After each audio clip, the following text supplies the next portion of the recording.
I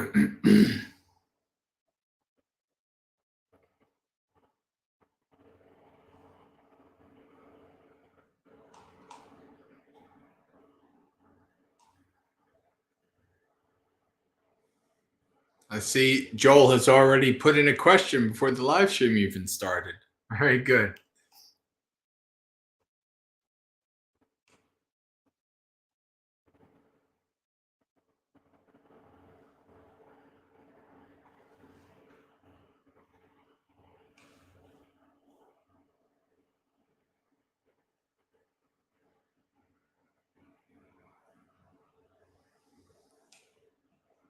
Welcome those joining. We'll get started in a couple minutes.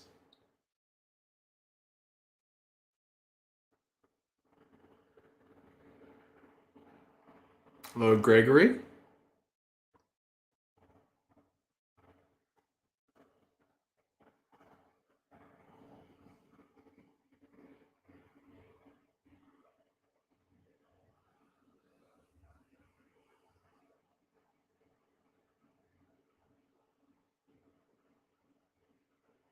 Welcome, Metika and Shin.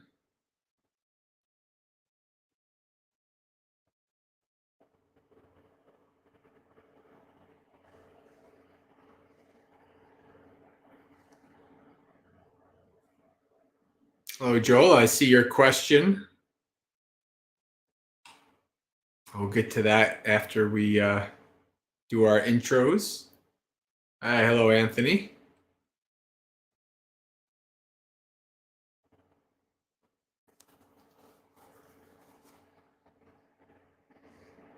Ah, Yankee. Welcome.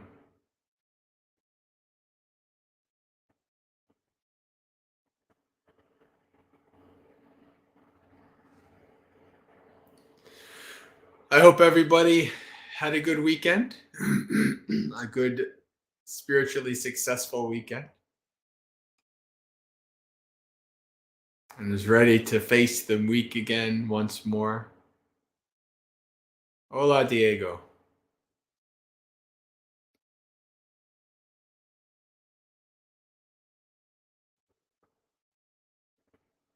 Hey, Douse. All the Dhamma friends are here.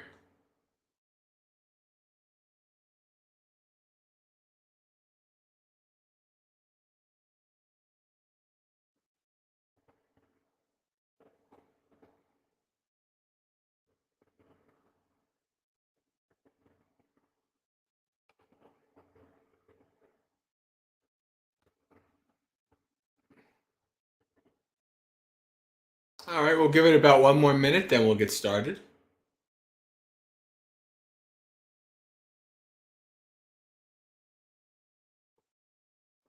Hello, Dharma learner. Welcome.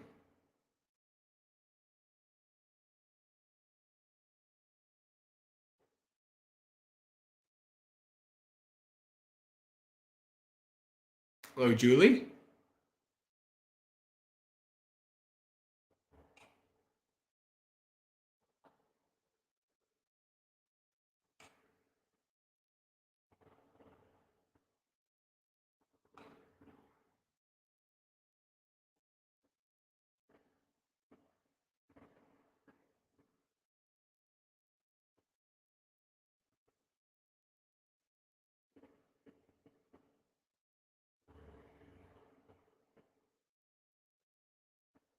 Anthony, Dharma friends are super friends. Although I suppose you mean superheroes, super friends. The comics.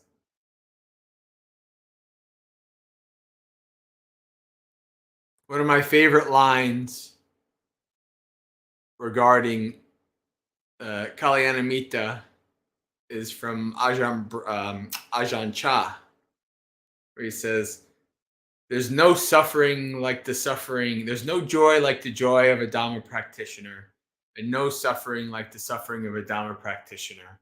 Dhamma practitioners are tops. This is, I agree with this 100%. There's very few people in the world that I've enjoyed being around more than Dhamma practitioners. Hello, Audrey and John. Diane, welcome. All right, I think we can get started.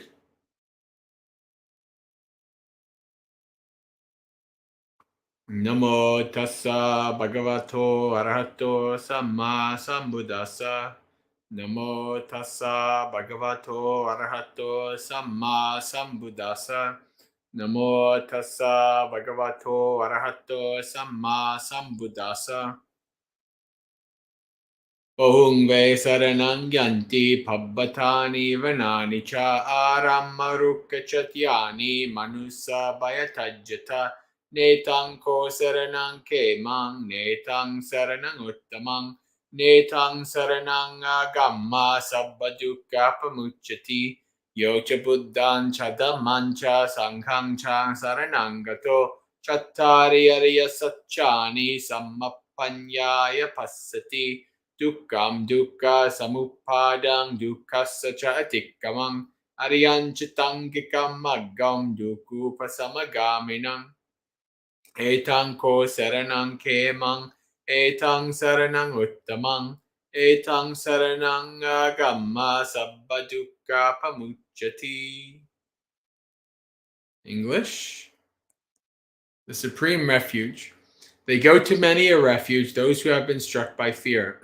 They go to the mountains and forests, to parks and trees and shrines. But none of these is a secure refuge. None is the refuge supreme. Not by relying on such a refuge can one be freed from all suffering. But one who has gone for refuge to the Buddha, Dhamma, and Sangha sees with perfect wisdom the Four Noble Truths. Suffering, the arising of suffering, the transcending of suffering, and the Noble Eightfold Path that leads to suffering's final end. This is the refuge that is secure. This is the refuge that is supreme. By relying on such a refuge as this, one is released from all suffering. Sadhu. So this is a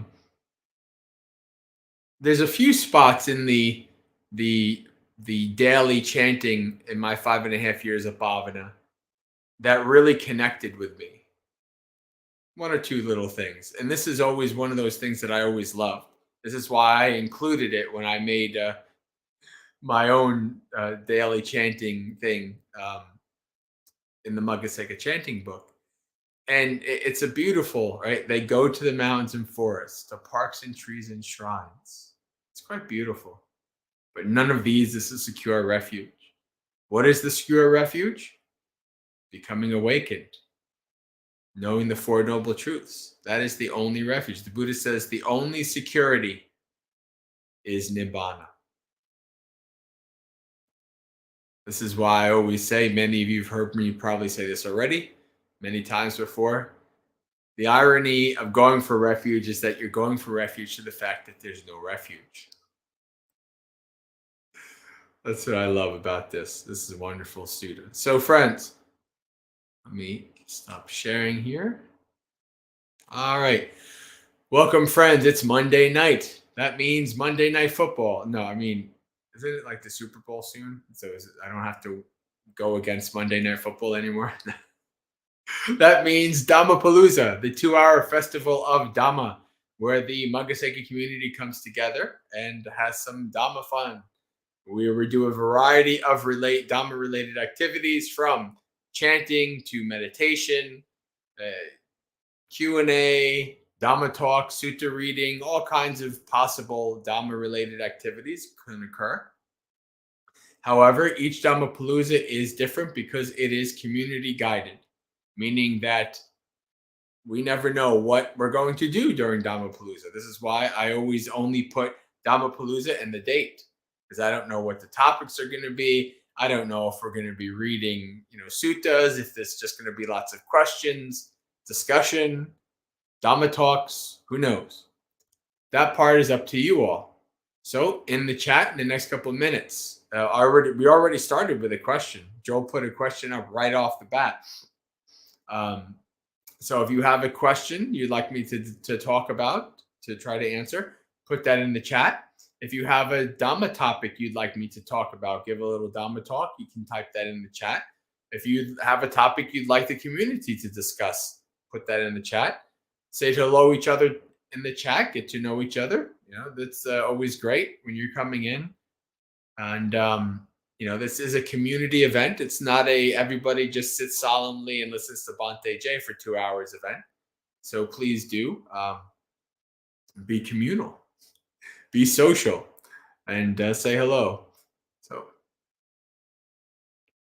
Monday Night Wrestling. Yeah, I remember that from when I was raising my nephew when he was in his wrestling phase. It's Monday nights. Yeah. So wow, Dhammapalooza goes against a bunch of big hitters, doesn't it? But it's the best Dhamma of the day. Mostly because nobody else does live streams on Monday nights. So for most of the Dhamma internet, the Theravada internet, it's the only Dhamma. All right, friends. So let's see here.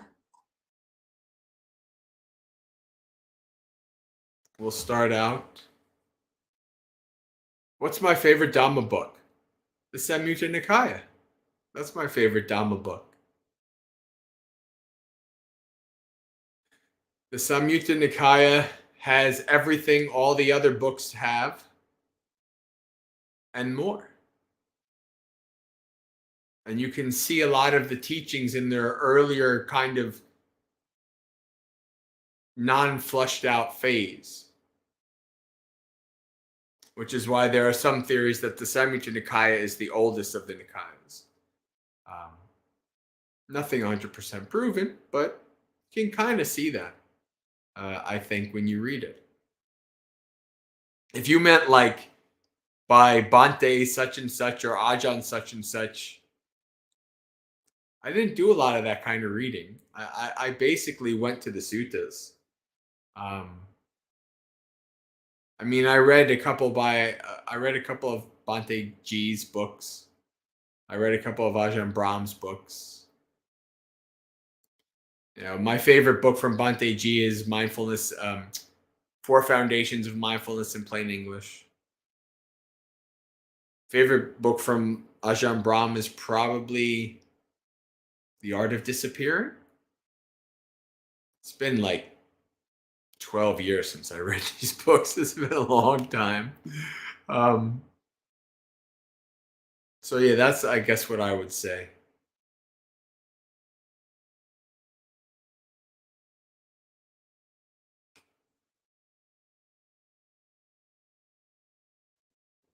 Welcome those joining. If you have a question, type it in the chat. Say hello in the chat. Tell us who you are. We can welcome new friends and old friends, obviously. Let's see, was there another?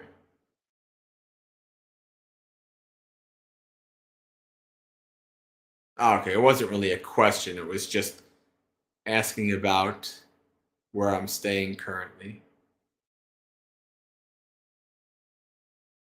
Joel, that's great. Hello, all my bros and sis in aging, illness, and death. Yeah, siblings in suffering. Yeah, we're all siblings in suffering. We're not all one. That's not a Buddhist thing, but we are all siblings in suffering.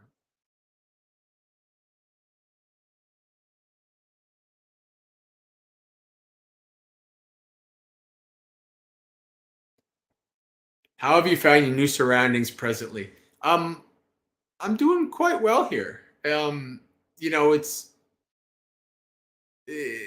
there's really not much to do, so it's not like I have a lot of freedom here. I'm basically doing on my own schedule, doing my own thing, with the exception of like morning and evening puja meditation and meals. There's nothing, so I'm feeling quite productive. I mean, you guys, I'm on my 3rd week of doing Ask a Bhantes. I just did a short for the first time in like a year. My meditation is going pretty well. I'm feeling productive in my own practice. So I'm in a pretty good spot right now. I am still dealing with energy. At the beginning of my time here, I had lots of energy. Now my energy is kind of like, going up and down. I'm always trying to work. Energy is probably like the biggest thing of the monastic life for me. Like, how do I have energy consistently? And I think it always, in my opinion, always comes down to diet. Diet is the biggest issue. Whenever I'm kind of in a like I don't know, like a vegetarian place where and I may or may not get all the nutrients I need. I always struggle with energy. That's just the way it is. But but other than that, yeah, I'm doing well. I'm here till March 5th. So I have another month with Bante, and then moving on. Dow says, "Don't worry about asking questions. All the veterans have barely any questions." Well, and some people are not really.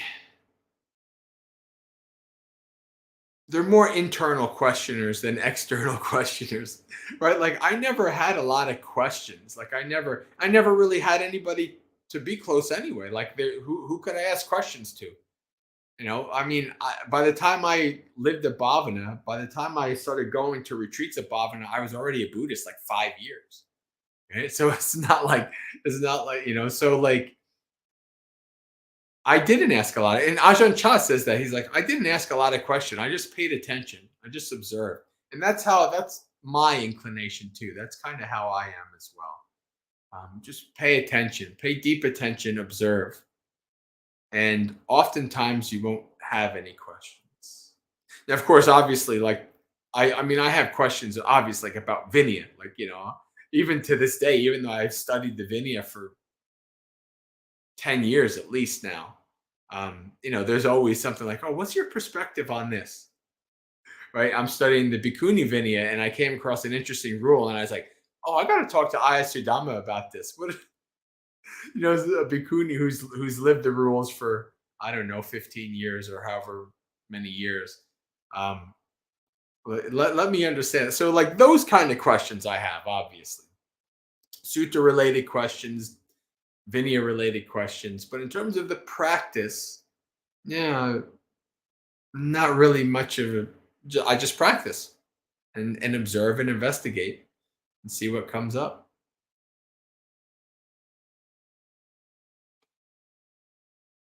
All right.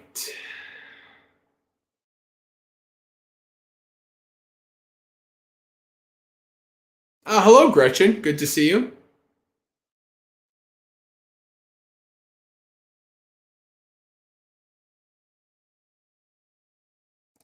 Joel has a question, and then Shin also has a question. I noticed that monks are wearing shirts under their robes. Is it a seasonal thing, it being cold? Basically, yeah. Um, what I would say is only very, very few of the most hardcore, like Thai forest monks, would not wear some kind of like shirt or something when it's cold. Like one exemption, like I'll say like Forest Dhamma, right? Like, when I stayed at Forest Dhamma, maybe it's changed since 2018, but I doubt it. They're like were the type where they don't wear anything that's like store bought, like anything that has a brand, right? So they won't wear anything like that. They might have an angsa, like a sweater angsa for a little bit of warmth, but it still has the shoulder bare. Um, but most people who live in places like all like the Thai forest monks up in Canada, they're wearing, you know, where it gets negative such and such. Yeah, they're wearing shirts. Um, I tried doing the whole, I attempted that. I said, like, even when it's cold, let me just try to do the shoulder thing. And I was like, yeah, it's not, especially with how cold air, like on my head and cold air. I have my hat off because it was pretty warmer today and it's warm in here now, so I have my hat off. Um, but the last couple of my morning monastery experiences in the last couple of weeks, I've had my hat on and I've even had my my antaravasika, my sangati over me. Um, but I'm quite warm now, so don't have to worry about it. But yeah, this is very typical thing. When it's cold, to wear shirts, things like that.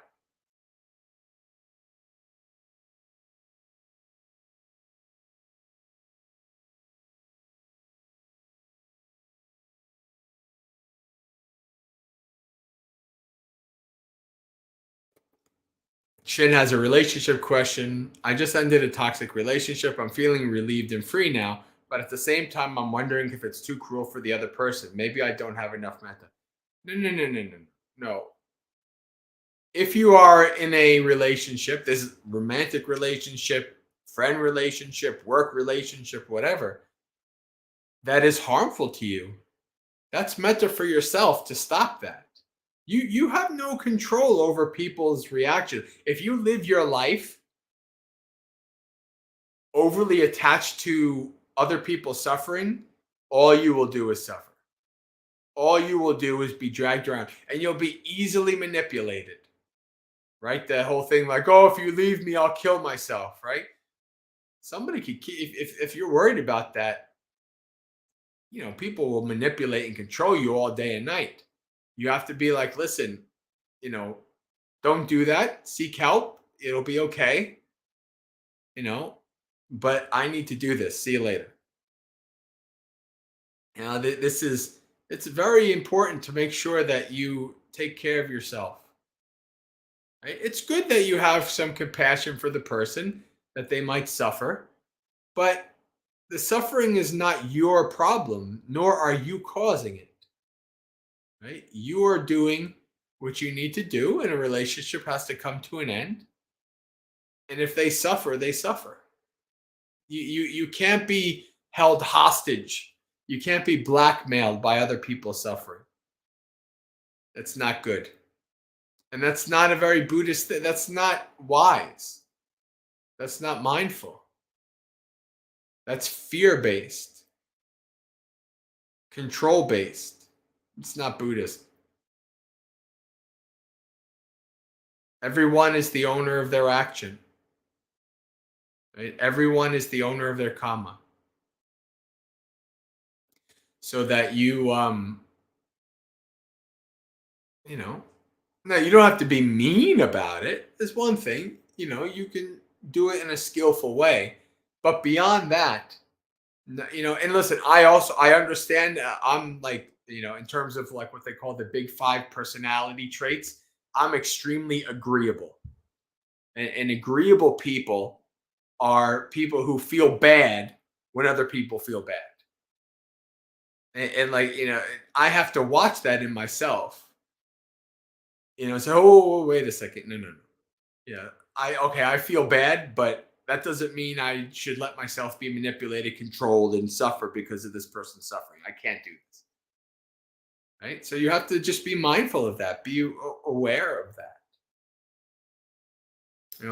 That you have to think of yourself as well. Right? The Buddha says quite clearly, one should not sacrifice one's welfare for the sake of another, no matter how great. Knowing what is good, being intent on the good, then do what is good. And the Buddha talks always about what is beneficial for yourself and others. There's no being a sacrificial martyr lamb in Buddhism. And oftentimes that is a manipulation in and of itself. Those maybe if you have Italian parents or Jewish parents or whatever, and you get the guilt trip. Oh, another guilt trip. Right now, you have to develop a kind of um, defense against these things. So it's okay. Don't take the world's. You have enough suffering of your own to let go of. Don't take the world's suffering on as well.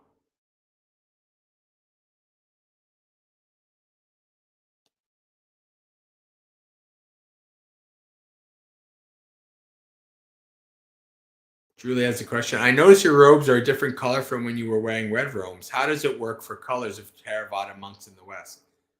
Um, there is a kind of like colors equals country flag thing going on. Um, although in general, really, there's just by Vinya, there's just a range of colors you can wear, and you can just wear with whatever's in those colors. Um, like Sri Lankan, Thai, and Burmese monks are pretty distinguishable because of the colors that they wear. Right? You're not going to see many Thai monks wearing like this color, right? This maroon, right? Maroon color.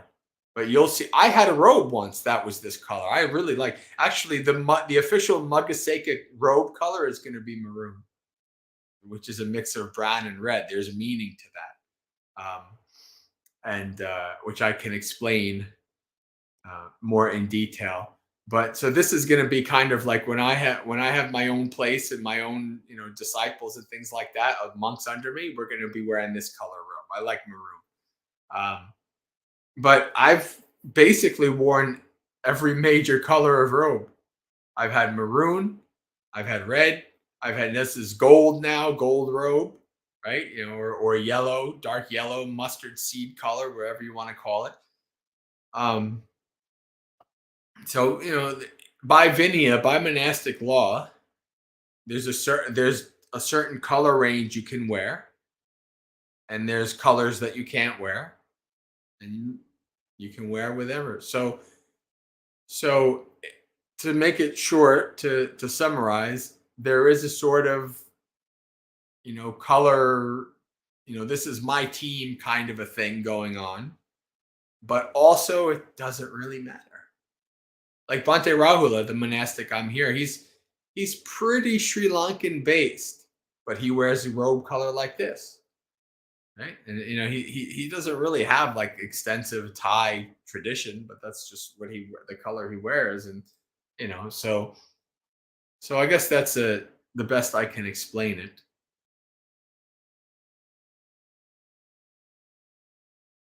Dharma Learner says, seems you are much better with energy than the recent past. Yeah, I'm doing pretty good. It goes up and down. But yeah, I'm feeling pretty good these days for the most part. Although the last Dhammapalooza, especially towards the end, I've been getting tired.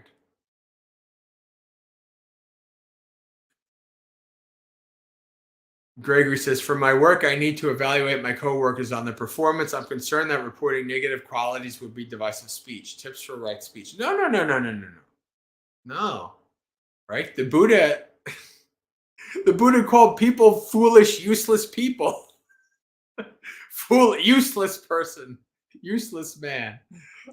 Like actually judging when you need to judge is perfectly fine. You see this in the Vinaya, right? Monks have to judge other monks, and even lay people can judge monks. The judging, the evaluating is not the issue, right? It's the mind states of doing it. It's the mindfulness of doing it, right? Noticing where you might be having a desire or a bias to make this person have a higher rating, even though they probably don't deserve it, or have a lower rating, even though they don't deserve it, right? It's all that extra stuff. That's really where the unwholesomeness, unskillfulness comes in. So you have to, when you're in a leadership position in this way, like a supervisor, a boss, or something like that, what I would highly suggest is learning how to be a leader, right? Taking, learning, listening to podcasts, learning, like, how do I make it that the people under me trust me and like me And even though sometimes I have to be harsh with them, or sometimes I have to be, strict, or tell them, hey, listen, you're not doing this right. And how do I do that correctly? Right? This is a skill. It's an art. um, Understanding people. That's really behind it. That's the core behind this, right? And this is something that I'm good at, right? This is because I understand people. And when I moved to Bhavana, when there was a mentally ill person who we needed to have leave, or a resident who was causing troubles, and we had to sit down and talk to them and say, hey, you have to go. Guess who they had do those talks? Me. Right? They're like, oh, Jayasara, you're good at this. You have to deal with lots of hard situations. You do it. And and even still, some of those blew up in my face. Like, you can't. To go back to what Shin was saying, like what I was talking about with Shin, like, even if you do the most skillful you can do it, the most with metta you can do it, the most, the best you can do it, you have no control over that other person's reaction, perception, how they take it, right? This is why documenting is important, maybe even recording the conversation, these kind of things. This is very important to do, to document this, so that you that's what I say. You have to work on your skills on developing a good rapport with the person, so that when you have to evaluate them, they won't have defenses come up, they won't feel attacked, right? Then you can speak to them and you can all grow together as a team. I think that's all I have to say for as a general response. If you have anything more specific you'd like me to comment on, feel free to put it in there.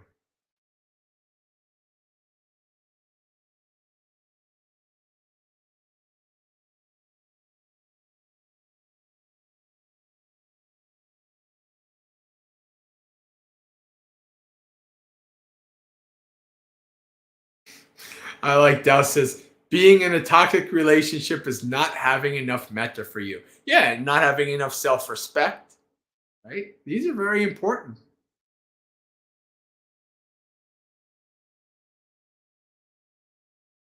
Hello, Numgutter. And I don't need your promotion. Thank you. Actually, this is somebody from Twitch. All right.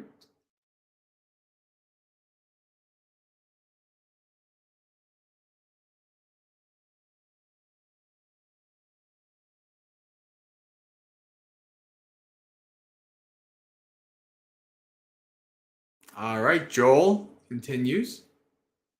Can we equate neutral feelings with boredom? What is knowledge and want of knowledge? So, neutral feeling is a dukang sukang, meaning it is not pleasurable and not painful. And what these feelings are feelings that are often common and repetitive, and have a, what would you call it, trying to think of a specific word, a sciencey word. um it's not coming to me. But so the two examples of a neutral feeling is the breath and walking. And it's no surprise that neutral feeling, that the Buddha has, talks about these two as parts of meditation. Right? Unless you have trouble breathing, even when you have trouble breathing, I've had lifelong troubles with breathing. But if I'm not paying attention to my breath, if I'm just going about my day, my body's just breathing. Although sometimes, even though I do have like all of a sudden it's like, oh, I need to take a deep breath. And because I haven't taken a deep breath in a while. But mostly, I don't pay attention to my breathing like day to day. No, who does? Because you're busy. You're focusing on doing all kinds of things. Who pays attention to every step you take? You take thousands of steps a day. Nobody's paying attention to thousands of steps a day. But when we practice, we focus in on those things that we are not normally paying attention to. Buddha says that the underlying tendency towards neutral feelings is ignorance. We don't know them. We're not paying attention to them. They're just going on autopilot.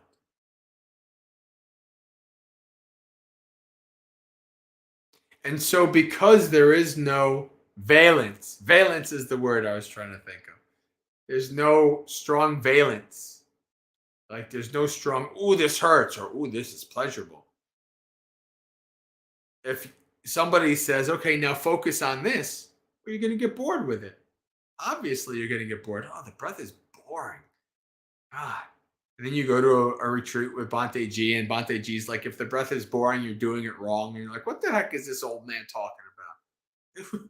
How is the breath not boring? And then you practice and you practice and you practice. You start getting into deeper states. You're like, oh, okay, yeah, no, the breath is pretty cool. I'm in this state that I have no desire, no craving to do anything else, but just follow the breath. And all kinds of images are coming to mind, and soap operas are playing out, and distractions are happening, and you're like, yeah, I'm just chilling, following the breath. Right? This is an interesting. Same thing with walking meditation. All those years, me walking, meditating outside in the cold or the heat in the morning, fire engines going on, school bells, and school starting on the other side of the road. I'm just doing my walk, just going back and forth, back and forth. So once you become at peace with neutral feeling and practices that focus on neutral feeling, then there's no boredom.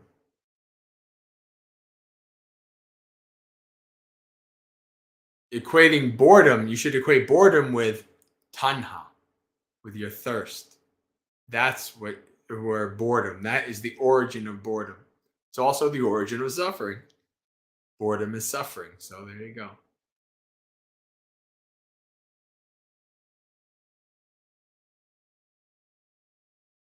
Jason Cornish. This is a name I'm not familiar with. So welcome, Jason. I apologize if you've been to one of my streams before. Maybe you haven't said anything, but I'm usually pretty good at remembering people. This is not somebody that, not a name I remember. So how many hours a day should one commit to meditation to achieve jhana states, average? I wouldn't say it's about how many hours of meditation. I wouldn't say that at all. What I would say is, how focused are you in sense restraint and abandoning the hindrances? If you want jhana, those are the two things you need to start doing. Sense restraint and abandoning the hindrances. If you sit down 4 hours a day, but the rest of those hours a day, you're just totally unrestrained, not understanding the hindrances or focusing on the hindrances, you're just going to sit for 4 hours a day. Maybe you get into some peaceful states. But no. If you want to achieve jhana, focus on sense restraint and understanding the hindrances. And if you do this, you don't have to just sit to do this. Right? Sense restraint and understanding the hindrances is 24 hours, 365 practice. Kamachanda doesn't, hindrance of desire for sensual pleasures doesn't just arrive when you sit down to meditate. Kamachanda comes to you probably 800 times a day. Right? There's many places, experiences to understand, oh, this hindrance has arisen. How do I feed it? How do I starve it?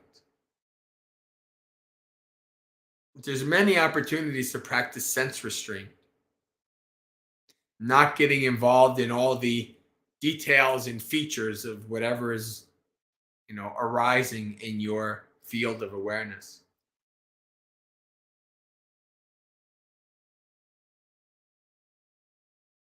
I've met many people who think that they're in jhanas and claiming they're in jhanas, and all they want to do is sit and meditate all day. They came to Bhavana and they'd be like, "What do you mean we have to work and do things? I want to just sit all day."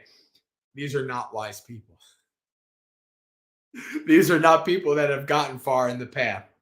Right? This is there's jhana can be a trap, right? If you don't do it right, if you don't have the right mindset, you just want to sit around being blissed all day. That's not wisdom. So understanding the hindrances and practicing sense restraint, that is also, that develops both samadhi, that develops samatha and vipassana.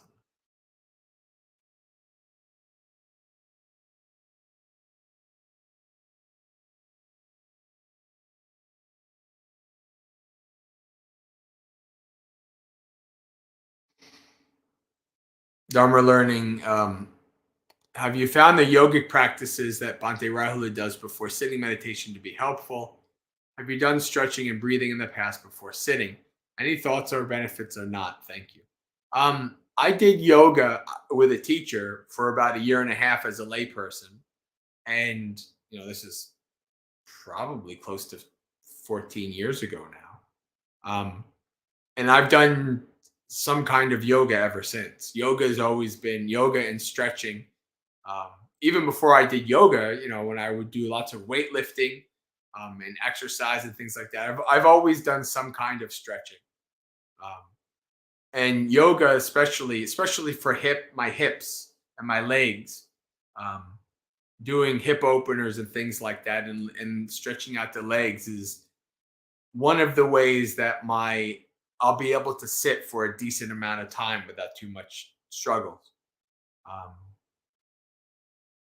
so yeah, I would suggest, doing some kind of yoga and stretching every day, just for the general health of the body, but especially if you are practicing sitting and you're trying to sit like on a cushion with proper posture, not like lazed over in a couch and things like that, then yeah, yoga is going to be very helpful for these things. Doing like yoga also, that works you out too, because like so that you can build your core, right? Build your abs. Um, I used to do all kinds of like heavy body workout stuff. I used to be able to do like squats, one-legged squats, like one leg would be straight up and just squat my whole body in one leg and do all kinds of like parkour stuff and stuff like that. And that was always very good for mobility. And I've lost a lot since becoming a monk and not being able to do that. I've become a bit more stiff in that way. But that's what yoga is for, like the yoga practices and things like that can be very helpful. So yeah, I suggest for everybody, it's a very good practice.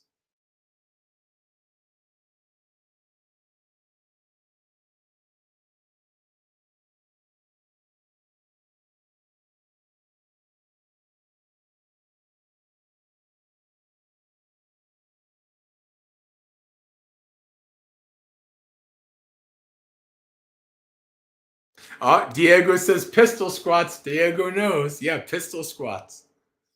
Yeah.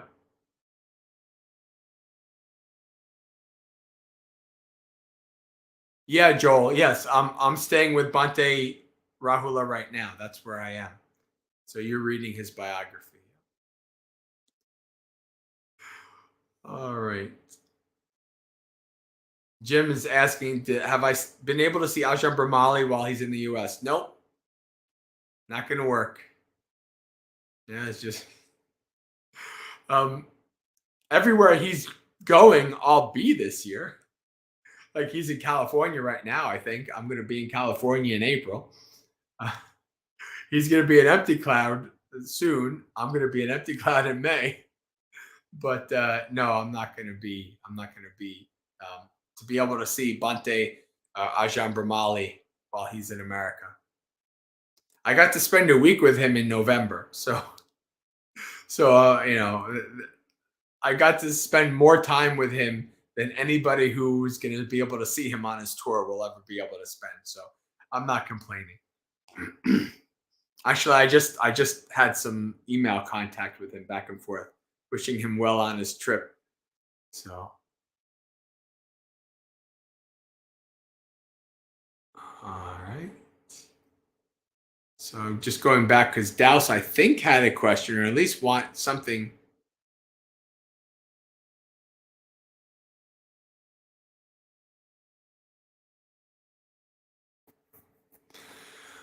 Let's see.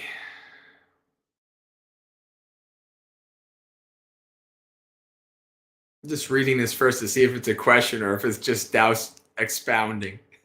Because sometimes Douse just expounds his Dhamma. Um, and a lot of times it is pretty, it is correlative of Buddha's Dhamma too. Let's see.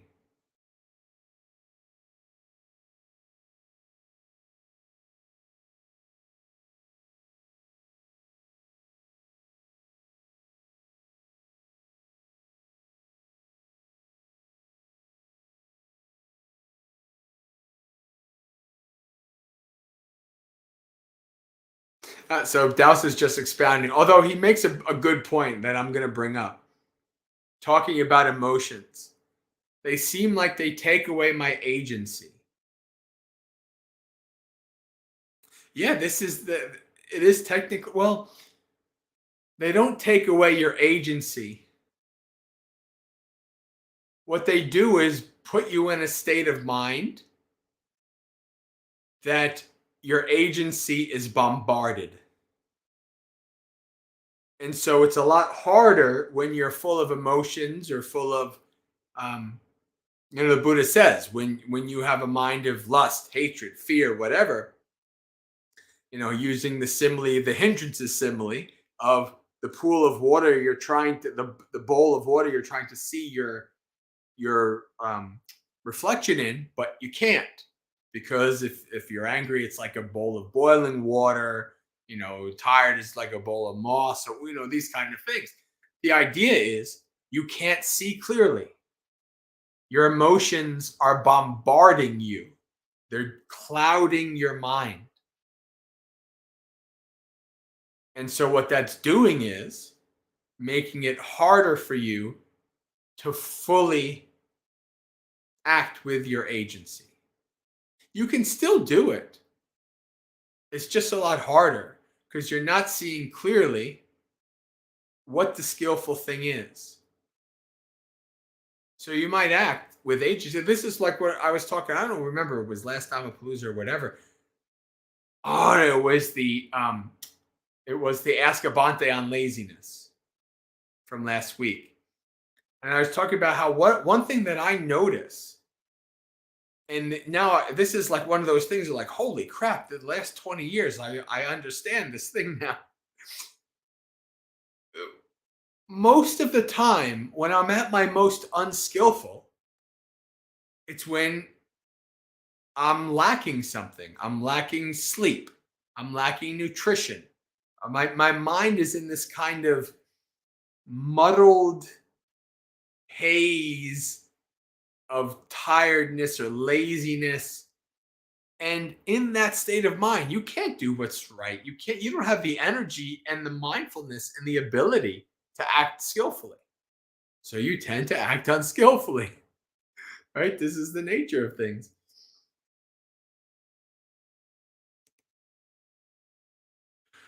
All right. Joel says, now I know Bante J is the real deal. He teaches sense restraint and virtue first. You are a rare breed. Not well, I mean, depends on how wide your sample size is. Amongst those who teach from the suttas, I'm just a regular monk teaching from the suttas.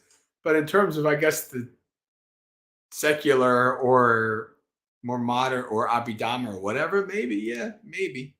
But it's quite, if you read the suttas, it's so clear as day.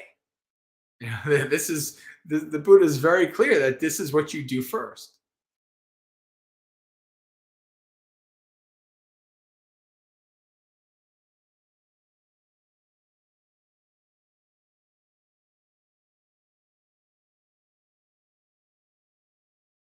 Okay, yeah, Joel, I'll mention to Bante Rahula that that you love his book, and I would suggest coming to visit. You know, see if you can come for a weekend or a week or whatever.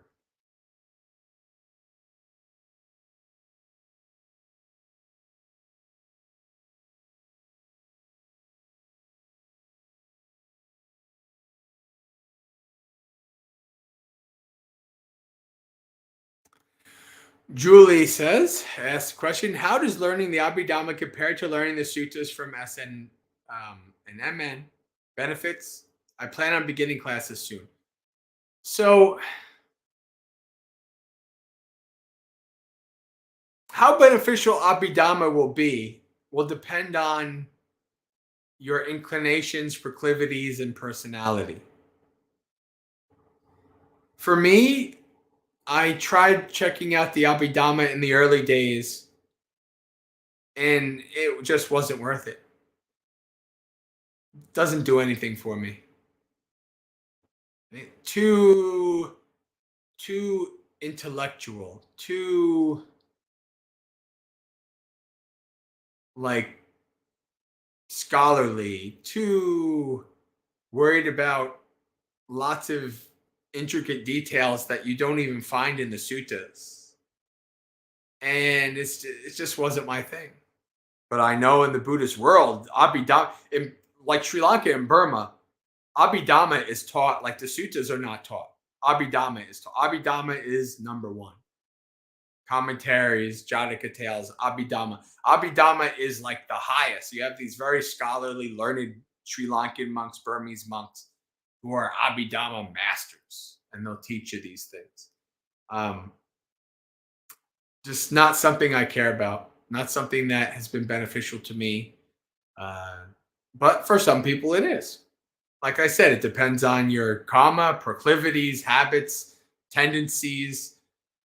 You know what your mind is like in terms of what it, how it sees things. So, I would definitely suggest everybody give the Abhidhamma a chance. See if it works for you. If it doesn't, it's okay.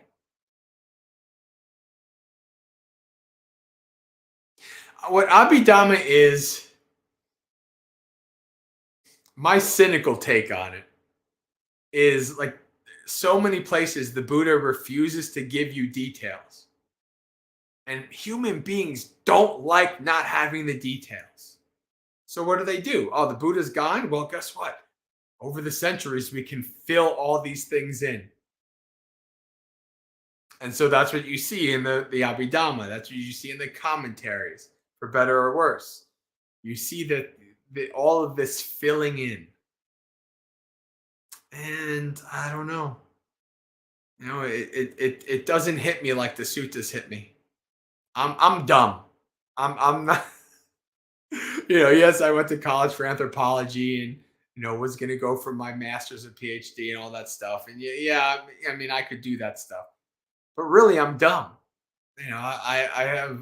That's not me. I'm not a scholarly intellectual type. I want to study the suttas and learn the Pali, and it's all, yeah, I can do all that stuff, but it's not me. It's not what I like. I like practical, pragmatic. That's what gets me wisdom, right? That's what I need. I need practical, pragmatic. And the suttas are practical, pragmatic. The suttas are the Buddha telling you it's straight, telling you it's simple, giving you tools and techniques of how to practice. And that's enough for me. But others different. So, see what happens.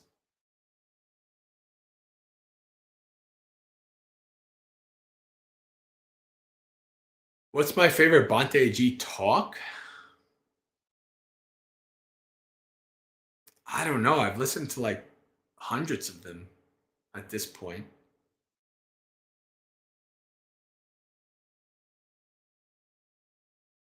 I don't know. um,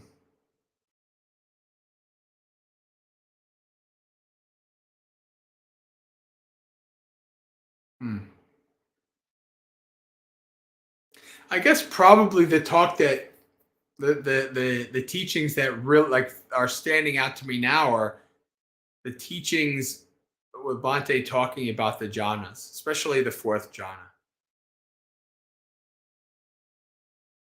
It's just like, yeah, it's just, yeah.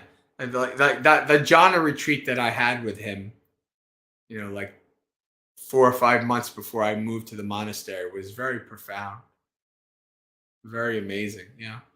Um, so I guess that. Yeah. Other than that, in terms of specific talk, there's like Bante G isms, like ways that he says things, and his oratory skills are good like that. Um, that you can even see if you watch enough Bante G talks and enough Ajahn Brahm talks, and then you watch me talk, you will see Ajahn Brahm and Bante G in my talks, and like my mannerisms and things that I say. And so I've listened to literally and watched literally hundreds of talks by these two monks. you know, um, and so when you do that enough, they kind of become part of you in that way.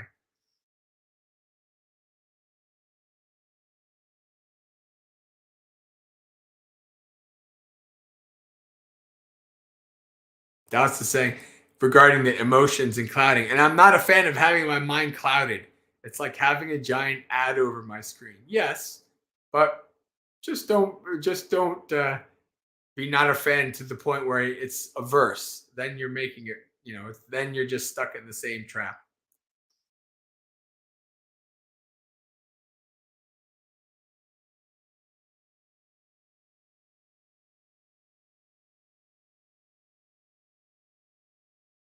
Joel says, this may sound ignorant, but were you assigned to be with Bante Rahula, or was it a choice? No, Bante Rahula invited me. Bante Rahula is somebody I've known um, since even before I moved to Bhavana. I mean, I didn't really know him, but I attended a retreat with him, and I knew him from his videos about posture, because I had to go on a decade plus long journey of figuring out how to sit somewhat comfortably, and posture and all this stuff, and he was a big help in that. And so no, there's only like in some few organizations. There are some monastic organizations where it is kind of like you're sent to places. You go there, you go there. But mostly monastics can go anywhere. So Bante Rahula, I came for a retreat with Reed. Those of you on the Discord know who Reed is. Reed was coming to Bante Rahula's place quite frequently for a number of years. Now he's on a different path.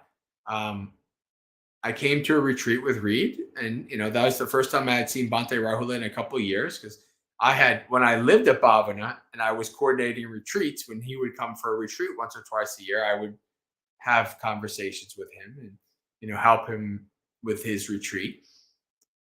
And then when I came for that retreat, 2021, early 2021, maybe it was, and he said, come back, you can come back for a month.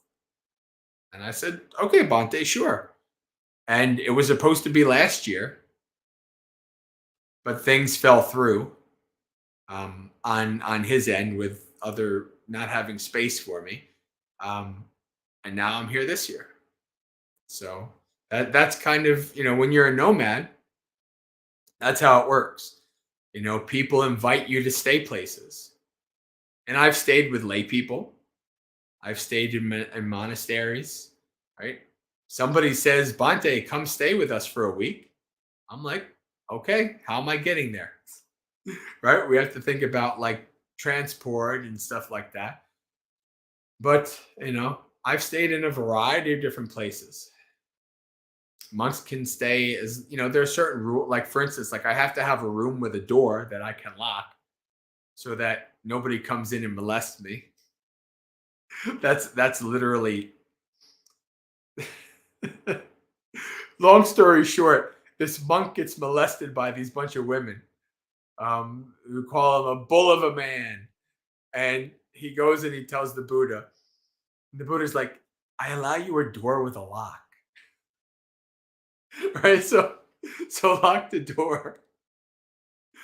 So um so yeah, it's like as long as I have a room, to myself that I can lock the door, I can stay there. um if I'm alone in a house with just a woman, probably not the best thing. Even if it is technically allowable. In other places, other like Thai forest would consider that not allowable at all. But they go too far in some things. Uh, but still, even though it would be technically allowable, like I wouldn't want to be just in the house. But if it's like a husband and wife or whatever, a family, and I stay there, that's fine, no problem. I'm going to Arkansas in March. I've been invited to teach at Little Rock, and I'm going to be staying in some person's house, family man's house. Okay, sure, I'll stay. So I can stay in a variety of different places. People can invite me to a variety of different places. Especially before COVID, I was traveling once a month. I was going to some state or another, staying for a weekend or a little bit more, sharing Dhamma.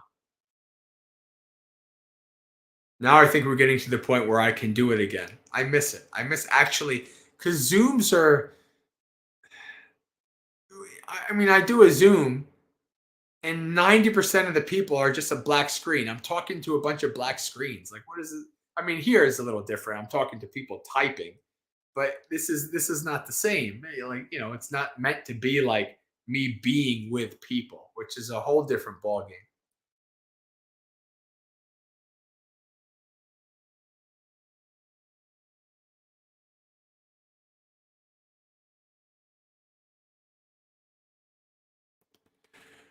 Hello, Brandon.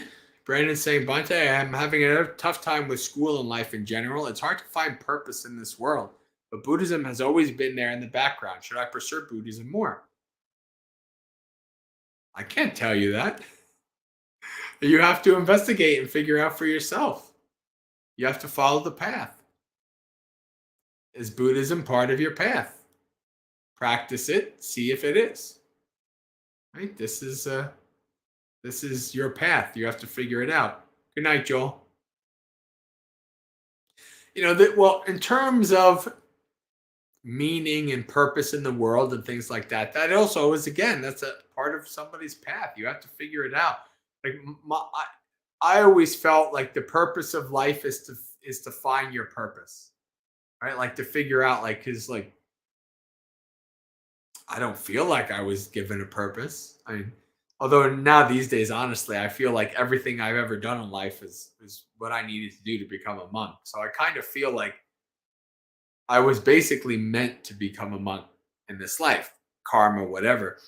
But I had to go through a lot of journeying, a lot of finding, a lot of questing to find it.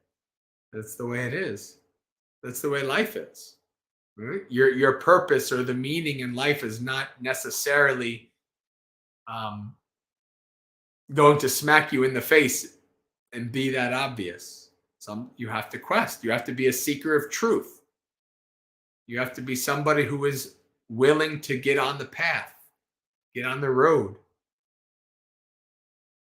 and find what is true. Right? To live what is true. And then you'll have purpose. My my therapist said, when I said, I'm becoming a Buddhist monk, it's time for me to go. And he says, I knew you would do it. And he says, because he says, I don't think that I helped you that much over these 4 years.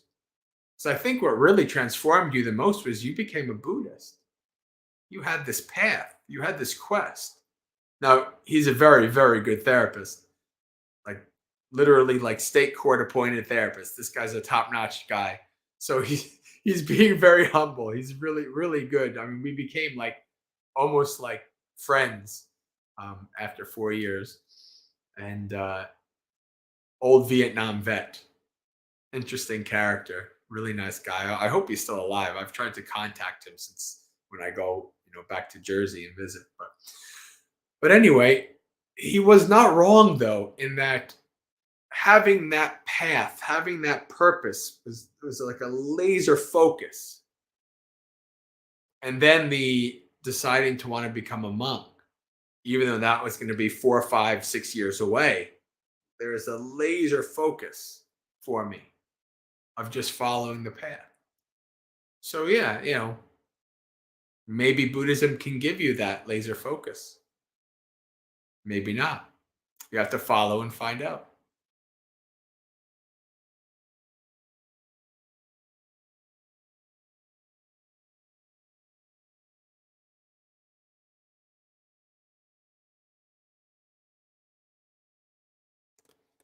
Sotapanna is said to have 7 lives left at most. Could 7 be a way? People said few in those times. Was it chosen because it was a number with symbolism, or is it literally 7 no matter what? This is a really good question. It really is. This is something that I would put to like Bhante Sujato, because this is one of those questions. As far as I know, it is sutta. It is 7. So like it is clearly said to be 7. One of the examples, the 2 examples where the number means many are if you see 500 in the suttas or if you see 72 in the suttas. Those 2 numbers, as far as I understand, mean many. But when you're talking about like 7, 7 is 7. So no, Sotapanna. And why is it 7? I don't think it's ever explained. I really don't. I've never come across in the suttas why it is exactly 7. So that's a really good question. I would like my mind is I wonder what Bhante Sujato would say about that. I wonder what Bhante Analayo would say about that. I wonder what Bhante G like that's a question that's one of those deep things that are not obvious.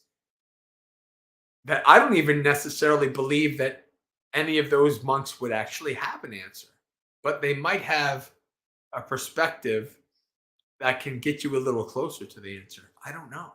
That's a good question.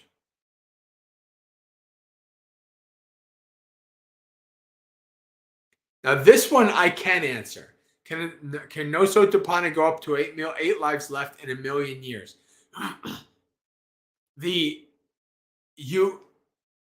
Those 7 lives can be human or above, right? So yeah, you could spend maybe hundreds of millions of years in those 7 lives, right? If you're in the higher heavenly realms, the higher like the Arupa attainment realms, like yeah, you could spend eternities, you could spend eons in those 7 years.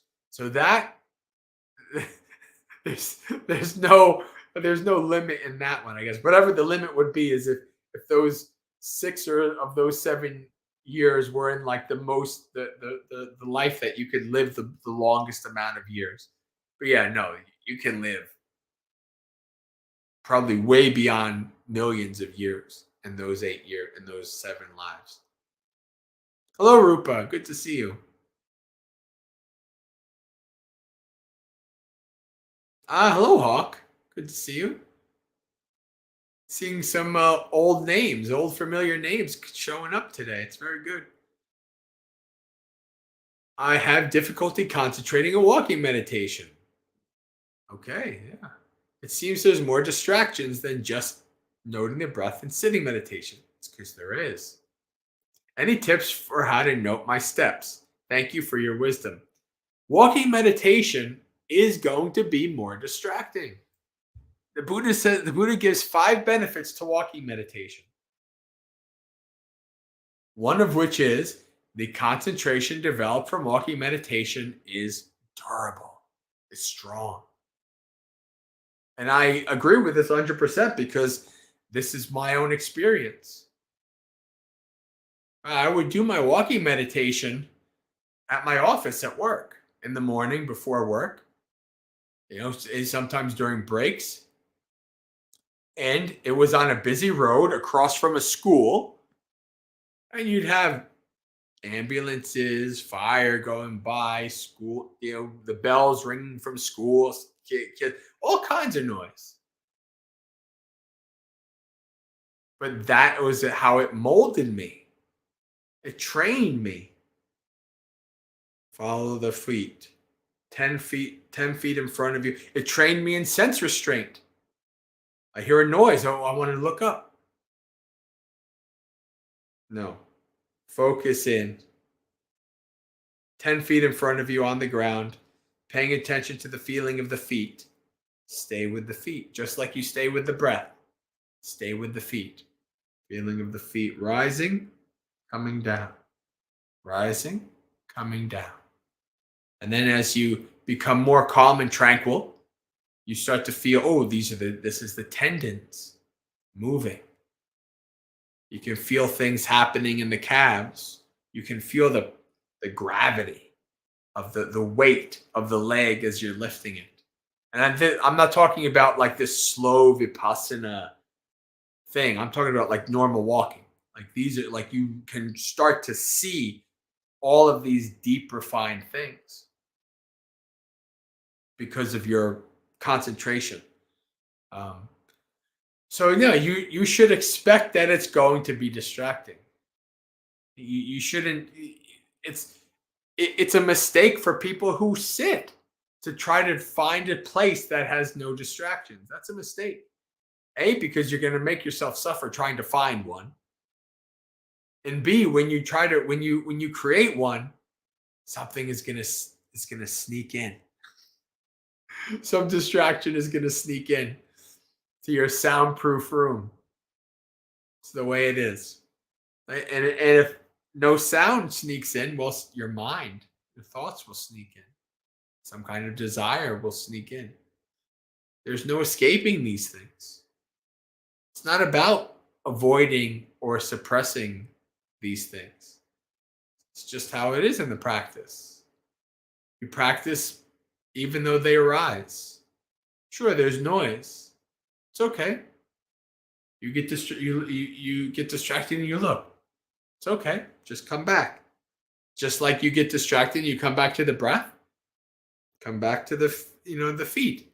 And when you reach each side, right? If you're pretty focused and concentrated, you don't need to stop. You just turn around and keep going back and forth.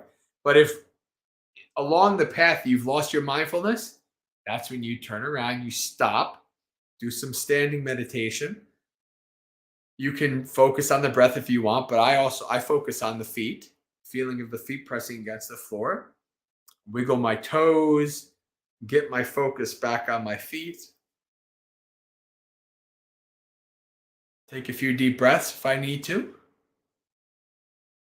Look down. Start walking.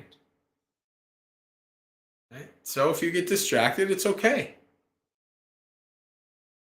Acknowledge, let go, and return. It would probably be a little different for walking, but the concept is the same. The concept is the same. You are just coming back from the distraction, going back to the feet, going back to the practice. And the more you do that, you're training your mind to stay with it, and the less things will distract you. And this will take time. This will take months, years. But over that time, you will start to notice how it works.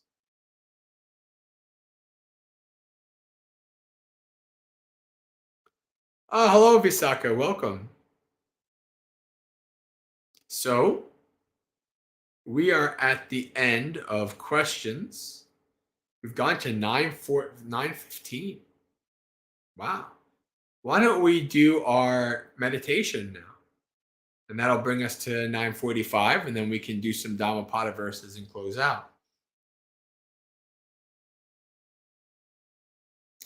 Dallas has a question. What constitutes being distracted during meditation? When something has arisen that has taken you away from the specific thing that you're focusing on, like your breath or your feet. If you're doing a practice where it's like, I'm going to just be observing the whole body, and then when something specifically arises, then I focus on that, that's a different story. But if you are in specifically attempting and intending to focus on something, anything that takes you away from that is a distraction. Even if it's like a sutta quote, like you're following your breath, and then like your mind wants to chant Pati Sangha Yo Niso or Iti Piso, whatever. That's a distraction. Sure, it's Dhamma, but that's not what you're supposed to be doing now. That's the mind distracting. Mind's not picky. Mind will use Dhamma if it's bored or if it wants to do something else. But you're still doing something else. So you want to go back to it.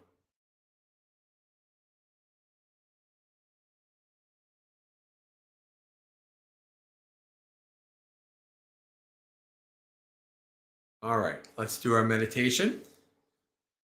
So, those of you who tend to book out during the meditation or when the meditation happens, I encourage you to stay.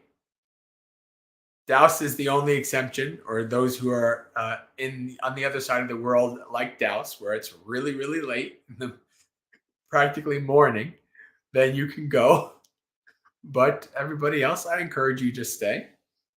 You get to hear some nice Dhammapada verses after. It's nice, peaceful, the ending of Dhammapalooza. So set yourself up in a comfortable and stable position. Close your eyes. We'll spend some time scanning through the body.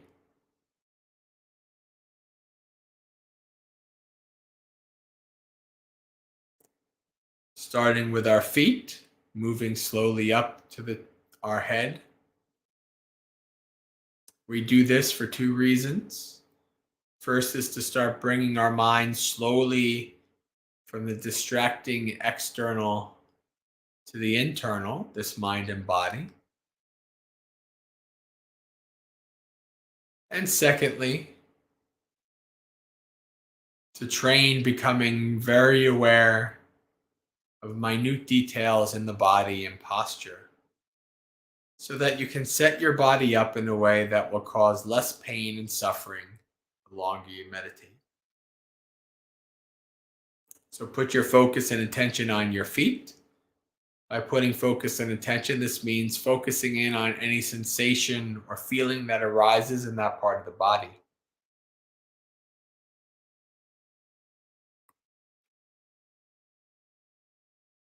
As you move along, it could be noticing that the body is not balanced,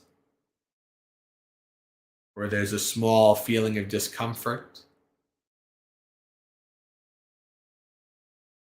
During this practice is when we want to adjust our posture. A small imbalance or a small feeling of discomfort will lead to much suffering later on.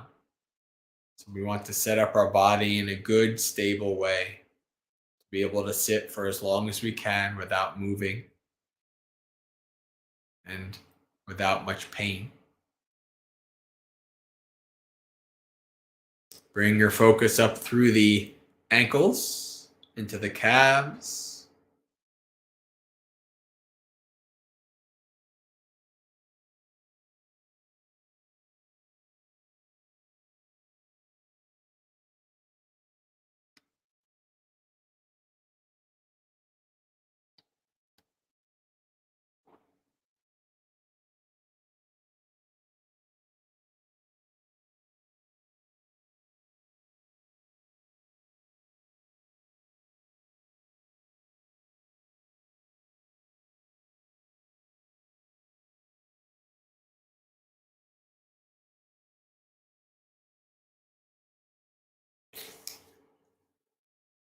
through the knees and into the thighs.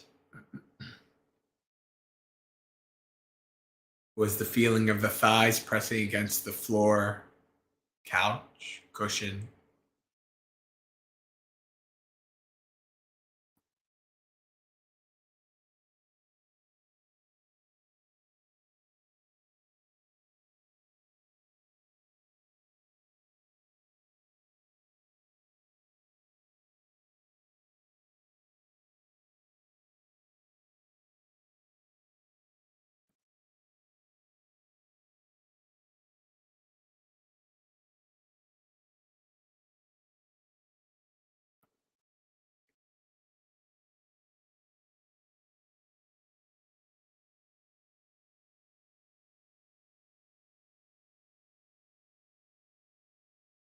Up through to the hips and pelvis. This is an important part of the body for your posture, especially with the legs and the spine. Pay attention to the position of the hips and pelvis.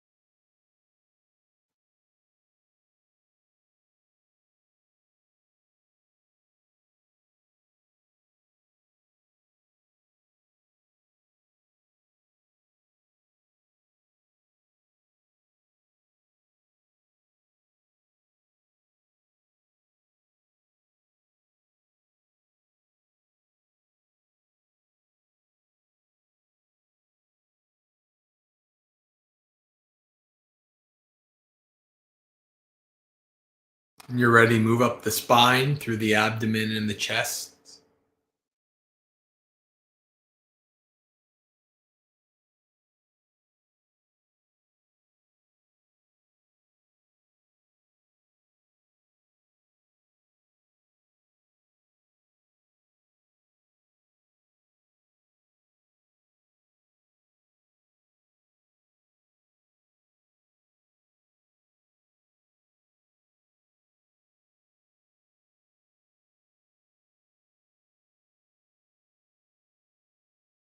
Checking that the spine is not leaning or slouching here or there,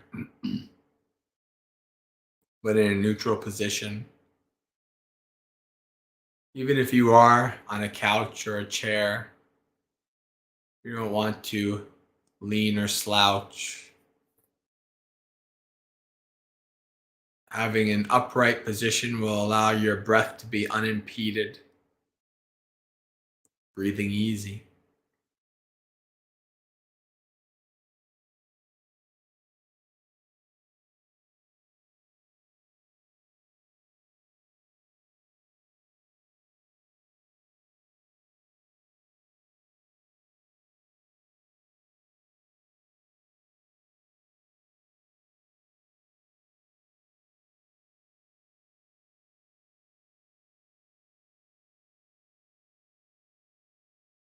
Checking that the shoulders are hanging loosely, not scrunched up and tight.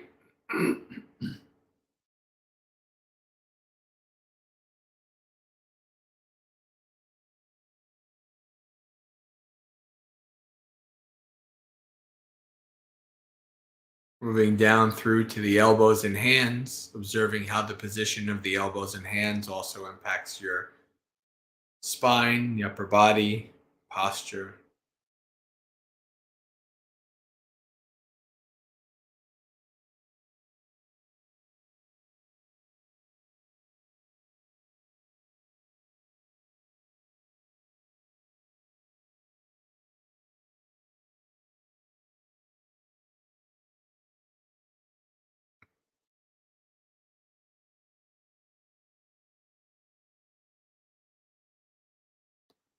And finally up to the head, checking that the head is also not leaning and slouching, chin parallel to the floor.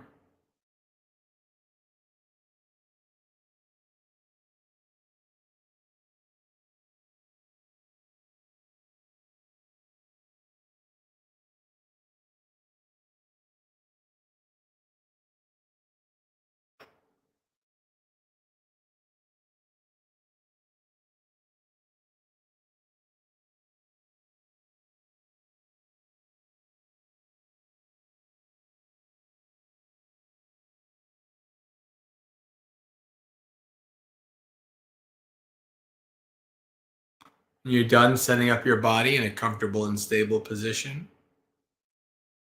let the body go and take 3 deep breaths.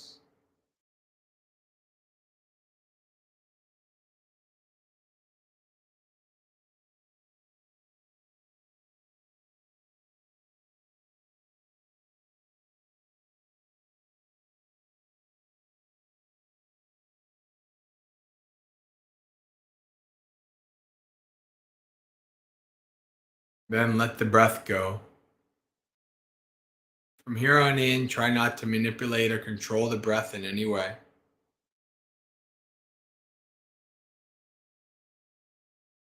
This body's been breathing from the moment you were born, will continue to do so until the second you die. It doesn't need you to do its job. Your job is to simply observe, abide, and investigate the breath.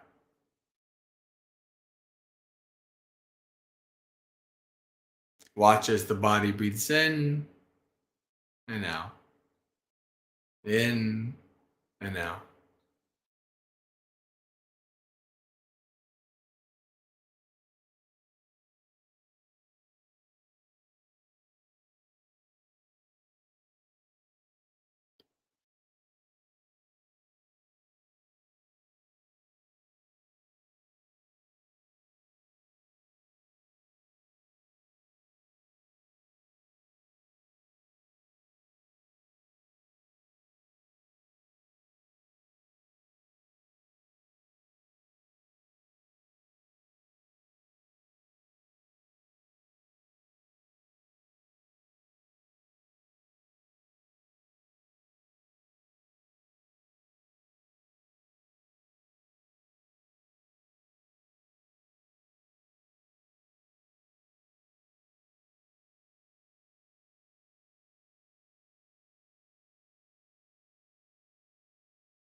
As you seek to follow the breath, your mind will become bored, seek to run away to the past or the future, across the world or the galaxy, or an external distraction will arise. Your mind will chase after it. When this happens, there'll be a time where you're totally unmindful, totally wrapped up in the distraction. And slowly, slowly, slowly, you'll become aware that you've been taken away from the breath. When that happens, bring back all your focus and mindfulness. Fully acknowledge that you've been taken away from the breath. Then practice letting go of the distraction by neither getting agitated and pushing it away, nor getting excited and grasping onto it more. Simply try to let it go, let it be, give it no energy. Let it be on its way, and then return to the breath. Every time you're distracted away, acknowledge, let go, and return.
Acknowledge, let go, and return.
While you're following the breath, every once in a while there might become a distraction that's so strong, so powerful, that no matter how many times you return to the breath, you just can't stay there.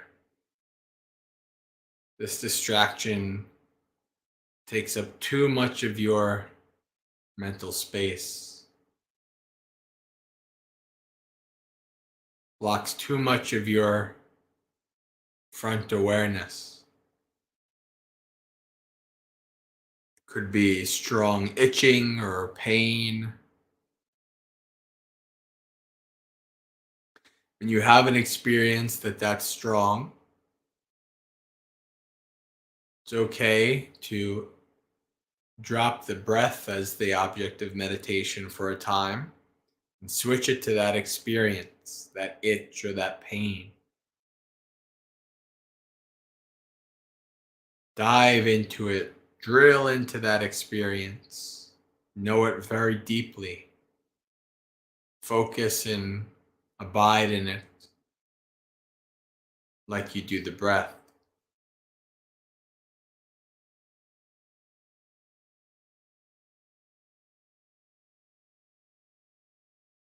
What does this itch or this pain feel like?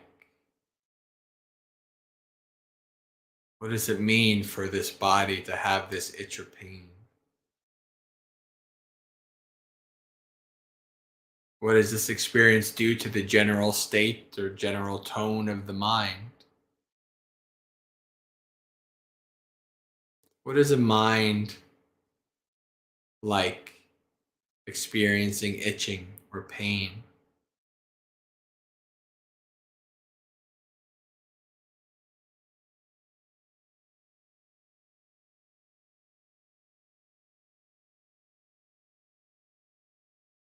Investigate the thoughts that arise due to that experience and that state of mind. Stories and narratives the mind is telling itself about what you're experiencing.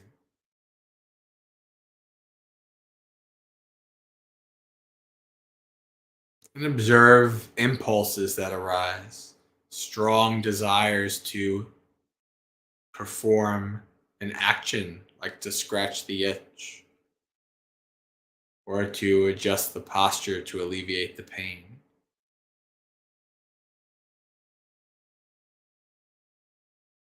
Investigate these aspects of your experience. feelings, mind states, thoughts, and impulses in relation to that strong experience, itch or pain or whatever it is. And then once it has become weaker, starts to fade away, then return to the breath. Always come back to the breath.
Acknowledge, let go, and return.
Slowly open your eyes, moving from the internal to the external, the room around you,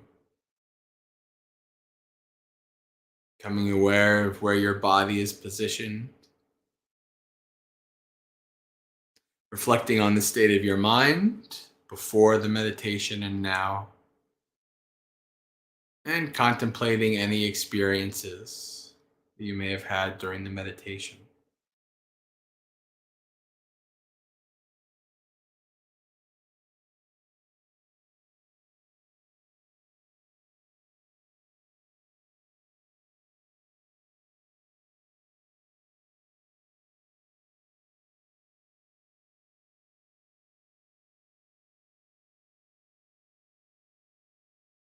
All right, and we'll bring up Dhammapada to do some verses.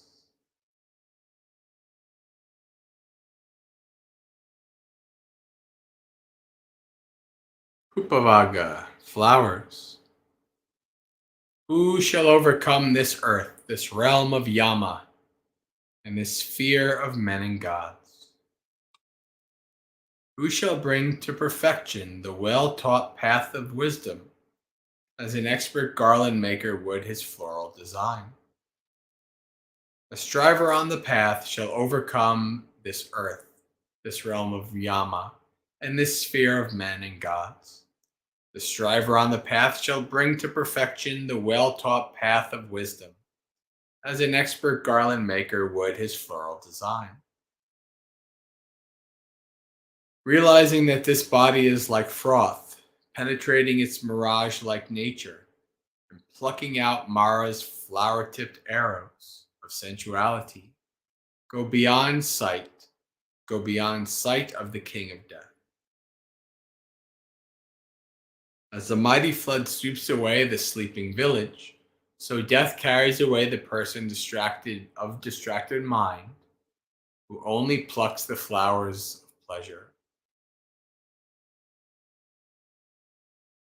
The destroyer brings under his sway the person of distracted mind who, insatiate in sense desires, only plucks the flowers of pleasure. As a bee gathers honey from the flower without injuring its color or fragrance, even so the sage goes on his alms round in the village.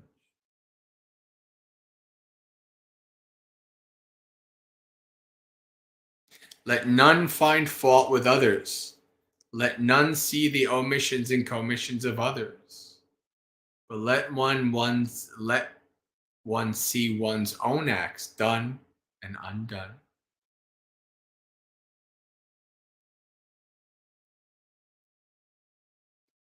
Like a beautiful flower full of colors, but without fragrance, even so fruitless are the fair words of one who does not practice them.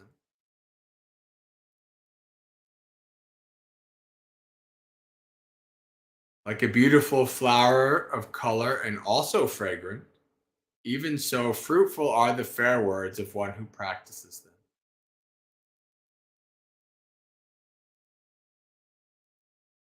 As from a great heap of flowers many garlands can be made, even so should many good deeds be done by one born of a mortal. Not the sweet smell of flowers, nor even the fragrance of sandal, tagara, or jasmine blows against the wind, but the fragrance of the virtuous blows against the wind. Truly, the virtuous man pervades all directions with fragrance of his virtue.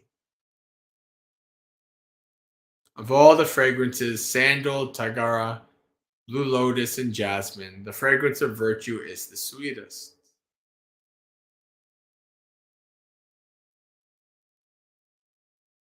Faint is the fragrance of tagara and sandal, but excellent is the fragrance of the virtuous, wafting even amongst the gods.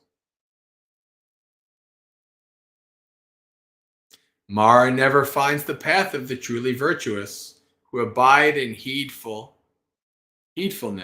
and are freed by perfect knowledge.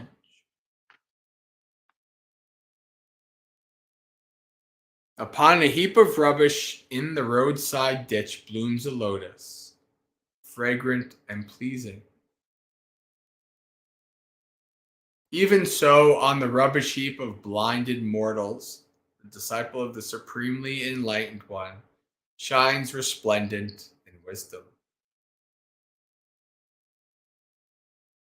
That's a heck of an image, isn't it? Upon a heap of rubbish in a roadside ditch blooms a lotus. And then that's us. That's humanity. The heap of rubbish. Every once in a while, there's one who is above the rubbish. All right, friends. I think that's good enough for us to bring up our business before we do our final sharing of merits and call it a night.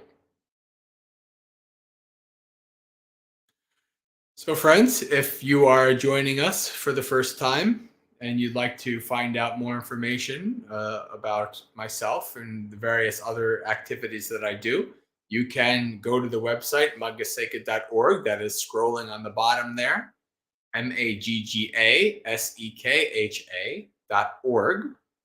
And on that website, you can find all kinds of variety of things, links to my videos, articles, etc. And you can put your email in the top right, and you will then subscribe to my blog, my website, where anytime I post something new about a retreat, new video, new article, etc., then you will get an email notifying you of this. Then you can also do the same thing on YouTube by clicking subscribe, and you click the bell. And then whenever I come out with a new video, Wednesday, a new Ask a Bante coming out with a spicy one. Is Buddhism a religion? That was the question. So that's going to be, I think, an interesting video. And so if you subscribe to the YouTube and click the bell, then you'll get that information. You'll get that video will come to you. An email will come to you. So you can do that. We also have our online Sangha community on the Discord program, Maggasekha Students of the Path Discord. This is an online community that is focused in both study and practice in the early text, the suttas.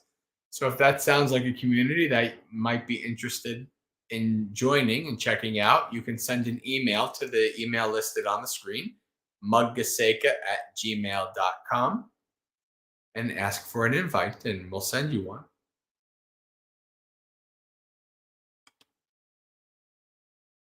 In terms of weekly events, we have Dhammapalooza every Monday when I'm in a place that I can do it. So I will be back still with next Monday, Dhammapalooza, 8 p.m. New York time. You can join us on this channel tomorrow morning, 8 a.m. So in about 10 hours or so, we'll be back for Morning Monastery Experience, which is a half-hour program that emulates the morning puja, morning chanting and Dhamma talk and all that of a typical monastery. So you can join us, the community that we have in the morning, where we do precepts, some chanting, and a little Dhamma thought of the day. That's 8 a.m. New York time, Monday through Friday. So we can join us. Hope to see you there. But again, Ask a Bante, new video coming out on Wednesday. That's pretty much it. All right, so let's share merits and call it a night.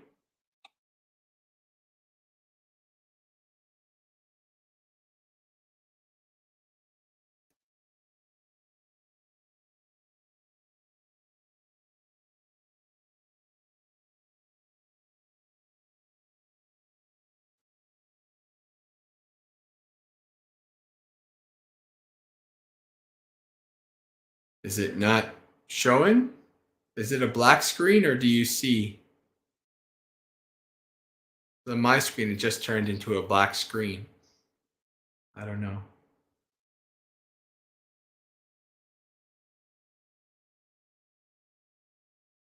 Huh. That's interesting. That's the first time that's happened.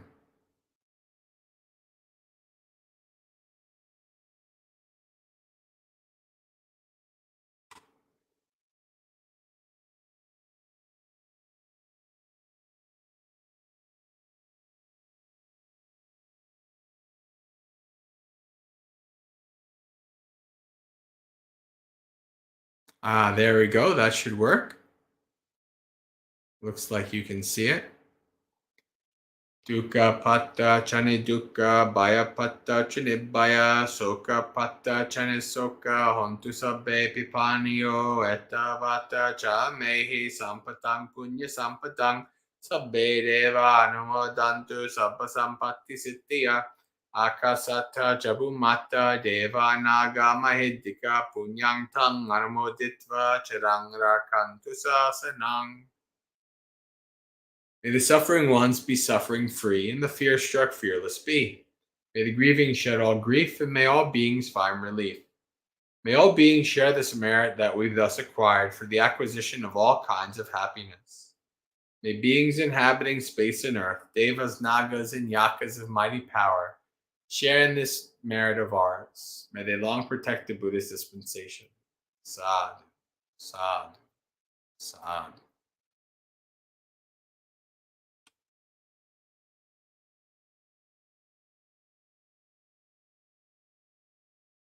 All right, friends. Well, Sukhihotu, may you be happy and at ease. Practice well and be well. May you have a spiritually successful and peaceful week. Until we meet again. So hopefully I'll see you either Morning Monastery Experience or next Dhammapalooza or in the Discord server. Everybody have a good week.